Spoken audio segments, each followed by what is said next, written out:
আমরা মুক্তিযোদ্ধারা তখন বলেছি যে আমাদের কিন্তু কোটা শেষ, কারণ আমাদের সবাই 30 বছরের, আমাদের ছেলেমেয়েরা সবাই 30 বছরের ঊর্ধ্বে, কাজেই এটা সব 98%ই মেধাভিত্তিক হয়ে গেল।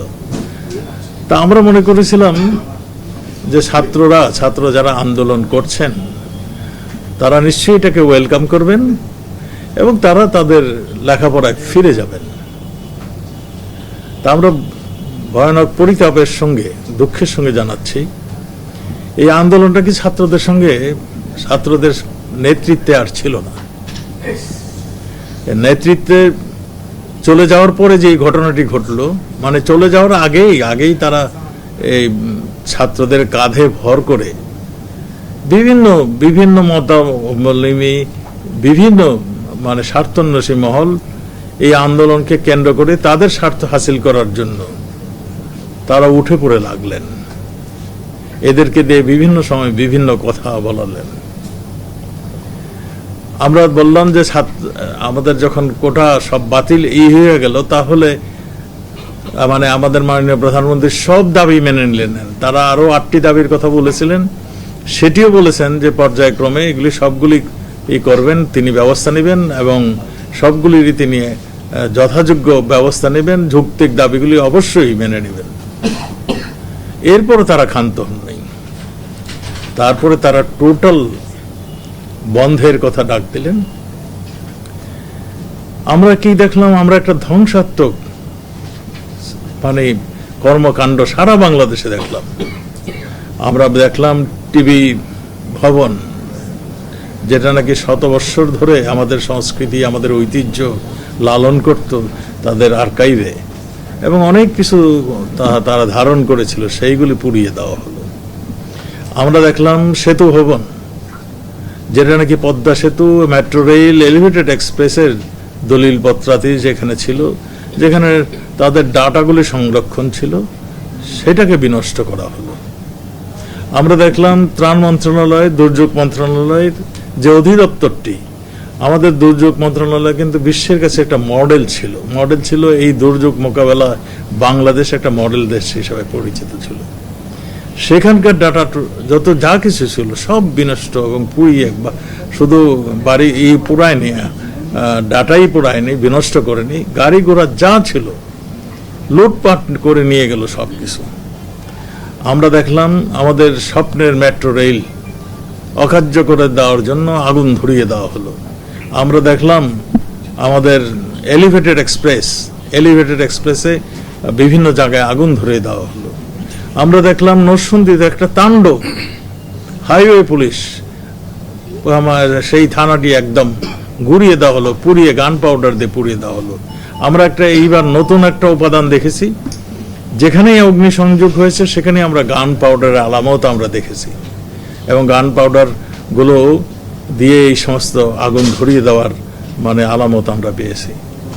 আমরা দেখলাম নরসিংদীর শ্রমিক লীগের তার অফিস, তার বাড়ি পুড়িয়ে দেওয়া, মাধবদীর আওয়ামী লীগের বাড়ি পুড়িয়ে দেওয়া। আমরা দেখলাম জেলখানা, যেখানে নাকি সমস্ত মানে নিরাপদ একটা মানে অবস্থান, সেইখানে আমরা দেখলাম গেট ভেঙে অস্ত্র লুট করা। আমরা দেখলাম কয়েদিকে বের করে নিয়ে যাওয়া। এই যে এখানে হাজতি এবং সাজাপ্রাপ্ত দুটো ধরনেরই ইশারা ছিল সেখানে। আমরা দেখলাম যেখানে নাকি 9 জন জঙ্গি ট্রায়ালের জন্য সেখানে ছিল। আপনারা জানেন যখন বিচার কার্য চলে তখন এদেরকে আনা নেওয়া করতে হয়, সেই জন্যই কাছের যে জেলখানা সেইখানে রাখা হয়। এই 9 জঙ্গি সেইখানেই ছিল, সেখান থেকে তাদের নিয়ে যাওয়া হয়েছে। আমরা দেখলাম এই যে নারায়ণগঞ্জে আপনার পাসপোর্ট অফিস পুড়িয়ে দিয়েছে। আমরা দেখলাম একটা হাসপাতাল, সেই হাসপাতালে মানে যেখানে মা ও শিশু হাসপাতাল, সেখানে দেখলাম আমাদের 12 জন হাইওয়ে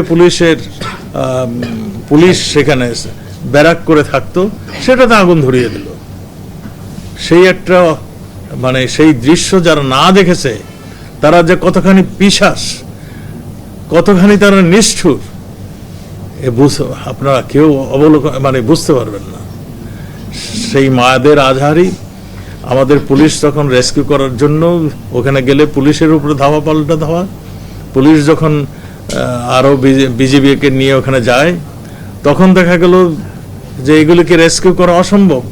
তখন হেলিকপ্টার যে আমাদের র্যাবের হেলিকপ্টার যে এই যে 12 জন যেই পুলিশ তাদেরকে উদ্ধার করলেন এবং সেখানে মা এবং শিশুদেরকে উদ্ধার করলেন যারা চিকিৎসা সেবায় ছিল। না, সেখানে একজন ছিল বয়স মাত্র 3 দিন, আরেকজনের ছিল 6 দিন। সেই শিশুদেরকেও পুলিশ সদস্যরা চরম মমতায় তাদেরকে নিজের জীবন বাজি রেখে তাদেরকে রক্ষা করেছেন। আপনারা দেখেছেন সেই নারায়ণগঞ্জে এক নারী সাংবাদিকের উপরে কি নিষ্ঠুর অত্যাচার, একটা পৈশাচিক অত্যাচার আমরা দেখলাম। আমরা এই সমস্ত লজ্জা আমরা কোথায় ঢেকে রাখবো আমরা নিজেরাও বুঝছি না। আমরা দেখলাম 2 জন সাংবাদিককে, যারা নাকি সবসময় সংবাদের জন্য তারা ছুটে বেড়ান, জীবনে রিস্ক নিয়ে কাজ করেন, তাদের 2 জনকে হত্যা করল। আমরা নারায়ণগঞ্জের যেখানে গিয়েছি আমরা দেখলাম 26টি বাস পার্কিং করা ছিল, বাসগুলিতে আগুন ধরিয়ে দিয়েছে। আমি কালকে ওখানে ইন্সপেকশনে যাওয়ার সময় সেখানে আমাদেরকে দেখানো হলো যে গান পাউডারের যে কৌটাগুলো, যেটা করে গান পাউডার নিয়ে আসছিল, কিছু অবশিষ্ট আছে, আমাদেরকে সেখানে দেখানো হলো। এবং আমরা নারায়ণগঞ্জের পার হয়ে যখন যেখানে গেলাম, ওই যাত্রাবাড়ির এই পৈশাচিক হত্যাকাণ্ড, যেখানে পুলিশকে প্রায় 7 দিন ধরে আটকে রেখেছিল, মুহুর্মুহু আক্রমণ, একটা সংঘবদ্ধ আক্রমণ। এই ধরনের আক্রমণ আমরা নিজেরাও আন্দোলন করে আওয়ামী লীগ আজকে ক্ষমতায়। আমরা মুক্তিযুদ্ধ করেছি, আমরা মুক্তিযুদ্ধের আগে 6 দফা আন্দোলন করেছি, আমরা 69-এ গণ আন্দোলন করেছি। আমরা কখনোই এই ধরনের হত্যাকাণ্ড, এই ধরনের বর্বরচিত হত্যাকাণ্ড কিংবা আমরা ধ্বংস আমরা দেখিনি। আমরা মুক্তিযুদ্ধের সময় বরং যে আমাদের পাকিস্তানিরাই আমাদের বাড়িঘর পুড়িয়ে দিয়েছে, আমরা কিন্তু কোনো থানা ভবন পুড়িয়ে দিইনি। আমরা সেখানকে তাকে সারেন্ডার করিয়েছি, আমরা পুড়িয়ে দিইনি। আমরা সারেন্ডার করে আমরা থানা ভবনটা দখলে নিয়েছি। এইবার আমরা দেখলাম একটা নতুন কাণ্ড। সেই নতুন কাণ্ডটা কি? আওয়ামী লীগ কারা? আওয়ামী লীগরে পিটাও, আওয়ামী লীগের সভাপতিরা মারো, ছাত্রলীগকে মারো। এবং আজকে আমাদের যে হিসাব, এই হিসাবে আমাদের অনেক আওয়ামী লীগ, অনেক ছাত্রলীগ হত হয়েছেন, শাহাদাত বরণ করেছেন। আর সঙ্গে সঙ্গে পুলিশ সদস্যদেরকে এরা খুঁজে খুঁজে বের করেছেন। পুলিশ সদস্যরা কোথায় আছে তাদের বাড়ি ঘরেতে যে খোঁজ খবর নিয়েছেন এবং খোঁজ খবর নিয়ে যাত্রাবাড়িতে মাইকে প্রচার করেছেন যে পুলিশ কোথায় আছে আমাদেরকে জানান। এই ধরনের হত্যাকাণ্ড, বর্বরচিত আক্রমণ আমার মনে হয় পৃথিবীর কোনো দেশ দেখছেন বলে, সভ্য দেশ দেখছেন বলে আমার মনে হয় না। আমরা এও দেখেছি তার একটা চক্র, একটা হসপিটাল পর্যন্ত রেডি রাখছে। যদি কেউ এই যে ইটের আঘাতে, লাঠির আঘাতে যখন আহত হয়েছে তাদেরকে আবার নিয়ে যেয়ে সেখান থেকে চিকিৎসা করিয়ে আবার তাদের ভালো করে আরেক দল আসছে। একটা আগের থেকে একটা প্ল্যান্ড ওয়েতে এই আক্রমণগুলি করেছেন।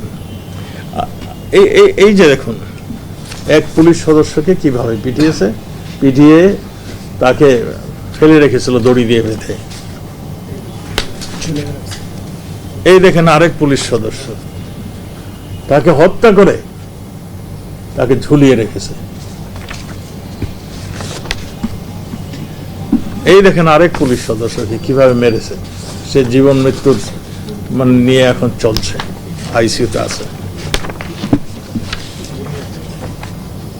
এটা ঝোলানো। আরেকটি পিকচার ছিল, এই দেখুন আরেকটি, কি বিভৎস।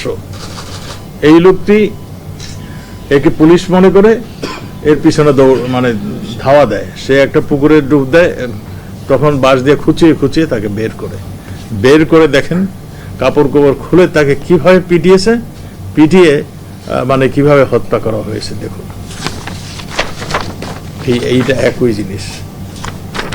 এই ধরনের নৃশংস হত্যাকাণ্ড দেশবাসী দেখেছেন, এবং এই হত্যাকাণ্ডগুলো আমরা আমরা সবাই, আমাদের মাননীয় প্রধানমন্ত্রী দেখেছেন, তিনিও হাসপাতালগুলি ভিজিট করছেন, এবং যারা হত হয়েছেন তাদের আজকে তিনি ডেকে তাদের সান্ত্বনা দেওয়ার চেষ্টা করেছেন।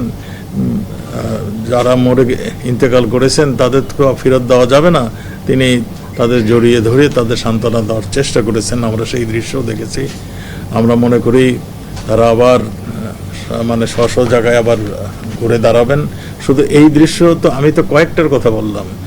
আমাদের গাজীপুরে এই ধরনের ঘটনা ঘটেছে। আপনার সাবেক মেয়র জাহাঙ্গীরকে কিভাবে পিটিয়ে, তিনি এখন সিঙ্গাপুরে, আমরা তাকে বিজিবি নামিয়ে তাকে উদ্ধার করতে হয়েছিল।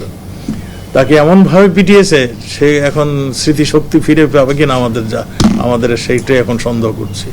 তার যে সঙ্গের যে লোকটা, তাকে এরকমভাবে পিটিয়ে তাকে গাছে সঙ্গে দড়িতে ঝুলিয়ে রেখেছিল। এটা আমাদের মনে করিয়ে দেয়, আপনার নিশ্চয়ই 2001 থেকে 2006 কথা ভুলে যান নাই। বাংলা ভাই উত্থান ঘটেছিল রাজশাহীর বাগমারাতে, সেখানে এই গাছের সঙ্গে ঝুলিয়ে রাখতো। আমরা যখন আপনারা বলতেন, তখন বলতো এই যে জামাতের তখন মন্ত্রী ছিলেন, বলে এটা মিডিয়া তৈরি করেছে, এইরকম কথা বলতেন। এগুলো কিন্তু আপনারা সবাই, আপনাদের মনে আছে। এইরকম দৃশ্যকাণ্ডগুলোই আমরা এখানে দেখলাম। এতে এটা স্পষ্টতর হয়ে যাচ্ছে, এটা সেই জামাত শিবির, সেই জঙ্গি যারা নাকি এই ধরনের উত্থান ঘটানোর চেষ্টা করেছিল, যারা নাকি স্বাধীনতার বিরোধী শক্তি, এই সবগুলি এক হয়ে বিএনপি সহ আজকে একই কাজ করছেন। ওই ইংল্যান্ড থেকে হুকুম দিচ্ছেন, আর এই দেশে ধ্বংসলীলা চালাচ্ছেন। মানুষ হত্যা হচ্ছে, মানুষ হত হচ্ছে। আমরা চরম ধৈর্যের সঙ্গে আমাদের পুলিশ সদস্যরা এগুলি মোকাবেলা করেছেন। তাদের সদস্য হত হওয়ার পরেও তারা চরম ধৈর্যের পরিচয় দিয়েছেন। যখন নাকি দেখা গেল সম্পদ রক্ষা আর হচ্ছে না, তখন পুলিশ বাধ্য হয়ে ফায়ার ওপেন করতে বাধ্য হয়েছেন। এর আগে কিন্তু অনেক খুন হয়েছে, ইট পাটকেলের খুন, এবং তারাও এই যে জামাত বিএনপি, এই যে জঙ্গি, এরাও কিন্তু আগ্নেয়াস্ত্র নিয়ে আমাদের, শুধু পুলিশ না, আমাদের আওয়ামী লীগের নেতাকর্মীদের উপর অ্যাটাক করেছে। সেগুলোর দৃশ্য, সেগুলোর আমার কাছে পরিসংখ্যান রয়েছে। আমরা এই সবগুলো আমরা দেখছি। আমাদের মাননীয় প্রধানমন্ত্রী যখন আমরা পারছিলাম না, আমরা পুলিশ যখন আর পারছিল না, তখন আমরা আর্মিকে ডাকতে বাধ্য হয়েছি এবং সন্ধ্যা আইন জারি করতে বাধ্য হয়েছি। এই মুহূর্তে গ্র্যাজুয়ালি দেশ স্বাভাবিক হয়ে আসছে। আমরা গ্র্যাজুয়ালি সন্ধ্যা আইন শিথিল করছি, এবং আমরা মনে করি যখন কি আরও হয়ে যাবে, আমরা কারফিউ ওঠাতে সক্ষম হবো, দেশ নর্মাল হয়ে আসবে। আপনাদের সেইখানে আমাদের সহযোগিতা চাই। আপনাদেরও তো দুইজন আর একজনকে কিভাবে অত্যাচার করেছে আপনারা দেখেছেন। তা আমি এই টোটাল, অনেকে অনেক কিছু বলছেন, টোটাল যারা এই কয়দিনের গন্ডগোলে, এই মানে এই আন্দোলনে যারা প্রাণ হারিয়েছেন, তাদের একটা লিস্ট আমাদের কাছে আছে। আমরা এইটু মানে আমরা আরো যাচাই বাছাই করছি। আমরা যদি আরো দু একজনের খবর পাই, আমরা এটা ইনক্লুড করব। এখন পর্যন্ত আমাদের কাছে যা আছে সেইগুলোর মানে একটা পরিসংখ্যান আপনাদেরকে আমরা আজকে এখন দেব। এর মধ্যে কিন্তু আমাদের আওয়ামী লীগ, ছাত্রলীগ, মানে অনেক নেতাকর্মীদেরকে খুন হয়েছে। খুন শুধু ঢিলাতে খুন হয় নাই, তারা গুলি চালিয়েছে বিভিন্ন জায়গার থেকে। আপনাদের নিশ্চয়ই আপনারা মোহাম্মদপুরের বসিলা এলাকায় দেখছেন, সেখানে গুলি চালিয়েছে। আপনারা এই নারায়ণগঞ্জ এলাকায় সেখানে গুলি চালিয়েছে। এই গুলি চালানোর দৃশ্য আমাদের আওয়ামী লীগের নেতাকর্মীরা অবলোকন করছে, তারাও এই গুলির শিকার হয়েছে। আমরা সেগুলি সবই পুলিশ তদন্ত করবে। আমাদের দোষী ব্যক্তিদের আমরা অবশ্যই তাদের শনাক্ত করে আইনের আওতায় নিয়ে আসবো। আমরা কাউকে এখানে ছাড় দেব না। আমরা মনে করি দেশবাসী কয়েকদিন অসুবিধা হয়েছে, আমরা খুব শীঘ্রই এদেরকে আমরা মানে সহনীয় পর্যায়ে আমরা নিয়ে আসতে পারবো ইনশাল্লাহ। আমরা সাম্প্রতিক সহিংসতায় এখন পর্যন্ত আমাদের কাছে 136 আমাদের কাছে ছিল। তারপরে আমরা দেখলাম আরো 11 জন যেটা নাকি আওয়ামী লীগের নেতাকর্মী, আমাদের যুবলীগের নেতাকর্মী, এগুলো মানে এই লিস্টের আওতায় ছিল। আমাদের একটা ওভারলোক হয়েছিল 136 প্লাস 11, 147 জন এখন পর্যন্ত আমাদের হিসাবে রয়েছে, তাই তো? মৃত্যুর সংবাদ আমাদের কাছে আছে। এর মধ্যে ছাত্র যারা হত হয়েছেন, এর মধ্যে ছাত্রলীগের ছেলে যথেষ্ট পরিমাণ রয়েছে। এখানে বিভিন্ন শ্রেণী পেশার মানুষ রয়েছে, বিভিন্ন বয়সের মানুষ রয়েছে, বিভিন্ন রাজনৈতিক পরিচয়ের মানুষ রয়েছে। এইগুলি আপনাদেরকে ডিটেল আবার আমরা দিতে পারবো। আমরা আজকে আপনাদের শুধু এইটুকুই দিচ্ছি, 136 প্লাস 11, এই 147 জনের মৃত্যুর সংবাদ আমাদের বিভিন্ন হাসপাতাল, বিভিন্ন জেলা, বিভিন্ন জায়গা থেকে যেটা আমরা পেয়েছি তার সংখ্যা এটি। এটা আবার ডিটেল আপনাদেরকে দেব। এটা আমরা এখনো আমরা জানাবো, সব সংখ্যাওয়ারি সব কিছু জানাবো। আমাদের হয়তো আমরা পুলিশ এগুলি ভেরিফাই করছে, এসবি ভেরিফাই করছে, এনএসআই ভেরিফাই করছে যে কার পেশা কি, কারকে সে কোন দল করত কিংবা কি করত, সবগুলি নিয়ে আমরা আরো একটি পূর্ণাঙ্গ রিপোর্ট আপনাদেরকে দিব। এগুলি হাসপাতাল সূত্র এবং আমাদের যে সমস্ত রিপোর্ট হয়েছে, যে সমস্ত জেলায় মানে থানা জানতে পেরেছে, সেগুলি যোগ ফল হলো এটা। কোনটা? আইনশৃঙ্খলা বাহিনীর সদস্য সহ সব আমরা করছি, আমরা করব। আরো আমাদের ভুলভ্রান্তি মানে যাতে না হয় সেই জন্য আমরা আরেকটু যাচাই বাছাই করছি। এর মধ্যে ছাত্র কয়জন, পেশাজীবী কয়জন, আমাদের এই যে আজকে গিয়েছি সেখানে দেখলাম তরকারি বেচে সেও আছে, আবার সাংবাদিক রয়েছে অনেক। এই যে সিলেটের এক সাংবাদিকের আজকে জালাল, সবাই মিলে আজকে এটাকে আমি তো বলতে পারবো না। আমরা রিয়েল খবর যদি আমরা পাই, যদি মনে করি যে আসলে সেই ভিকটিম আমরা হয়েছে, তাহলে বাড়তে পারে। কিন্তু এইগুলি তো আমরা এখন বলতে পারবো না। আমরা যতটুকু পেয়েছি, যতটুকু জেনেছি। হ্যাঁ, আহতর সংখ্যা কিছু আছে। মাননীয় প্রধানমন্ত্রী ওদের দেখতে গিয়েছেন, সবাইকে দেখতে গিয়েছেন। এটা আমাদের পুলিশ হাসপাতালে আছে, আমাদের ওই যে পিজি হাসপাতালে আছে, ওই যে মানে বঙ্গবন্ধু বিশ্ববিদ্যালয় হাসপাতালে আছে। সেইখানে আপনারা মানে আমার নিজেরও কান্না পাচ্ছে।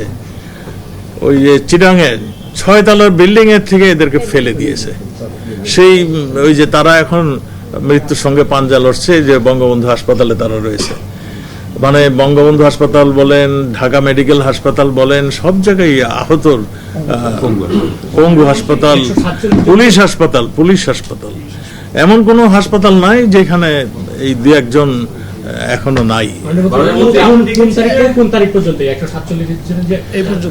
এই পর্যন্ত, এটা আজকে পর্যন্ত গত 11 দিনে প্রায় 9,000-এর মতো গ্রেফতার হয়েছে। তো এখানে অভিযোগ যেটা উঠছে যে অনেক কত 9,000 মতো 11 দিনে 9,000 পত্রিকা কি দিল সেটা তো আমি আমার হিসাব, আমার কারাগারে কত আছে সেইটা হলো আমার হিসাব। সেইটা আমাকে এইটা আমি এই মুহূর্তে আমি তো বলতে পারবো না। আপনি বললেন, আমরা আবার প্রেস ব্রিফিং, নেক্সট ব্রিফিং বলে দিব। এক্ষেত্রে অভিযোগ আসছে যে আপনার যে যাদের গ্রেফতার করা হচ্ছে, মানে অনেকে শিশু, অনেকে ছাত্র, নির্দোষ, হিউম্যান রাইটস এখানে লঙ্ঘন করা হচ্ছে এবং ব্লক রেড দিয়ে আপনার যেভাবে অভিযান চালানো হচ্ছে, এটার তিনি প্রশ্ন তোলা হচ্ছে। শিশু শব্দটি যে বললেন, শিশুরা কি রাস্তায় মারপিটে গিয়েছে? মারপিটে তো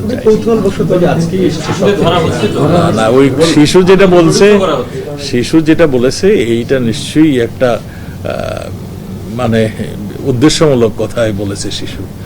হ্যাঁ, আমরা বলেছি যে কিছু ওই যে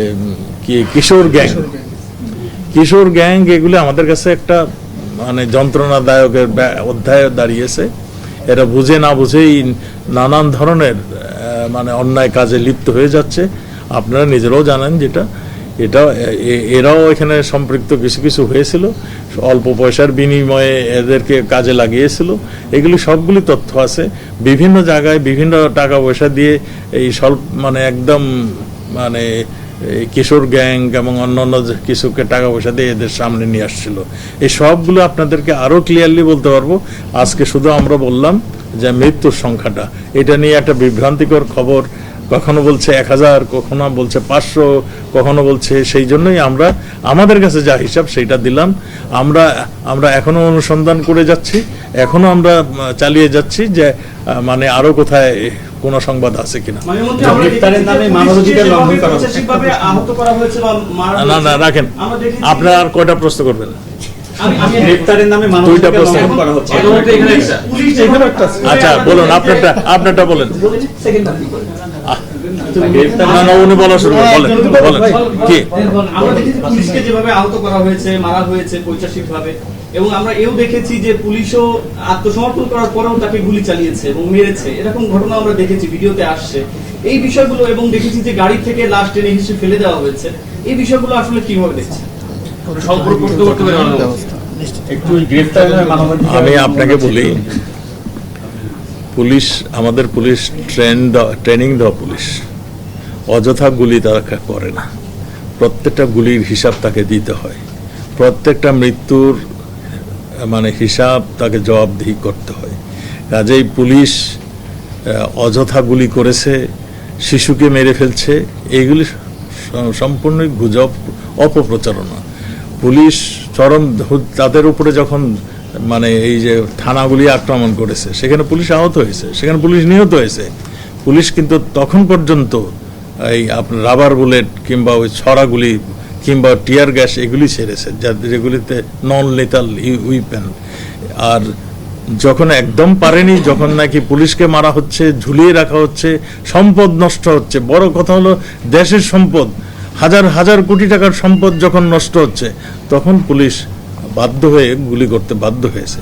পুলিশের জায়গায় আবার বিজিবিও আসছে, বিজিবি না পাড়াতে আবার ইস্যু আসছে, আমাদের আর্মিকেও না হয়েছে।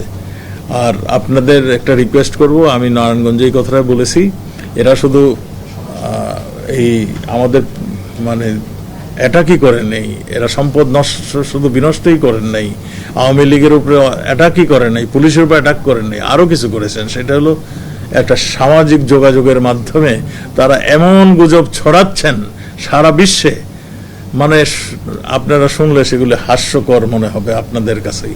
কাজেই আপনাদের কাছে অনুরোধ, আপনারা এই সমস্ত গুজবগুলি যখনই দেখবেন, সত্য জিনিসটা আপনারা প্রচার করে দেশবাসীকে জানাবেন, এই অনুরোধ রইল।